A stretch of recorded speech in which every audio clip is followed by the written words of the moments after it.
વિદ્યાર્થી મિત્રો, ધોરણ 10 સામાજિક વિજ્ઞાન મોસ્ટ આઈએમપી પ્રશ્નો વિભાગ B અને Cના જોઈશું. તો વિદ્યાર્થી મિત્રો, આપણે આપેલો છે 19મો પ્રશ્ન. નીચેની બહુહેતુક યોજનાઓને તેના લાભાર્થની રાજ્યની સાથે જોડી યોગ્ય ક્રમ પસંદ કરો.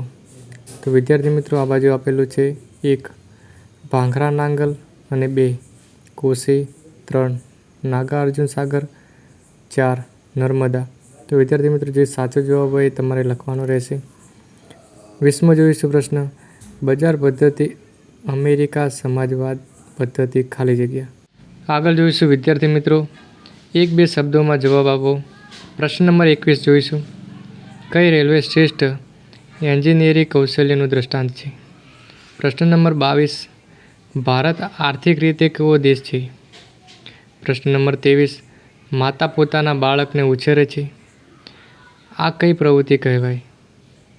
પ્રશ્ન નંબર 24. નિયોજક અને નિયોજન એટલે શું? વિભાગ B જોઈશું. ટૂંકમાં ઉત્તર આપો. પ્રત્યેકના 2 ગુણ રહેશે વિદ્યાર્થી મિત્રો. 25મો પ્રશ્ન જોઈશું. પ્રાકૃતિક અને સાંસ્કૃતિક વારસા વચ્ચેનો તફાવત સ્પષ્ટ કરો. પ્રશ્ન નંબર 26. પડી પટોળે ભાત ફાટે પણ ફીટે નહીં. આ કહેવતને કોની સાથે સરખાવેલ છે? તે નામ જણાવી વર્ણન કરો. પ્રશ્ન નંબર 27 જોઈશું. પ્રાચીન ભારતમાં ચર્મ ઉદ્યોગનું મહત્ત્વ જણાવો. પ્રશ્ન નંબર 28. વિશ્વના સૌથી મોટા કાવ્ય ગ્રંથ વિશે જણાવો. પ્રશ્ન નંબર 29. ખજુરાહોના મંદિરો વિશે ટૂંકમાં માહિતી આપો. પ્રશ્ન નંબર 30. પાટણના પ્રાચીન સ્થાપત્ય વિશે માહિતી આપો. પ્રશ્ન નંબર 31. ગુજરાતમાં આવેલા મુખ્ય સંગ્રહાલયના નામ જણાવો. પ્રશ્ન નંબર 32. સંસાધન એટલે શું?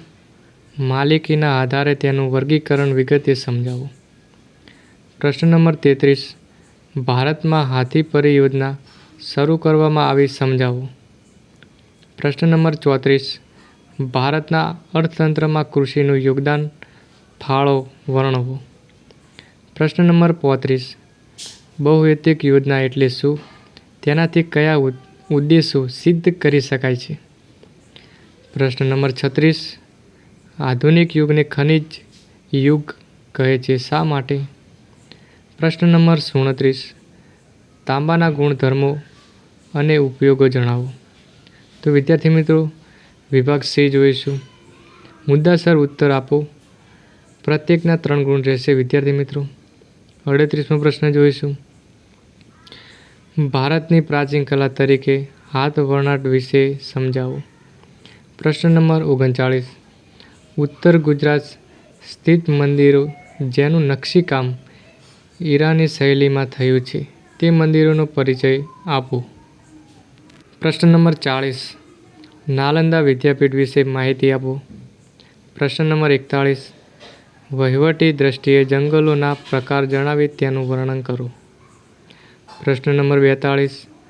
ભારતમાં કૃષિના પ્રકારોમાંથી કોઈ પણ 3 સમજાવો. પ્રશ્ન નંબર 43.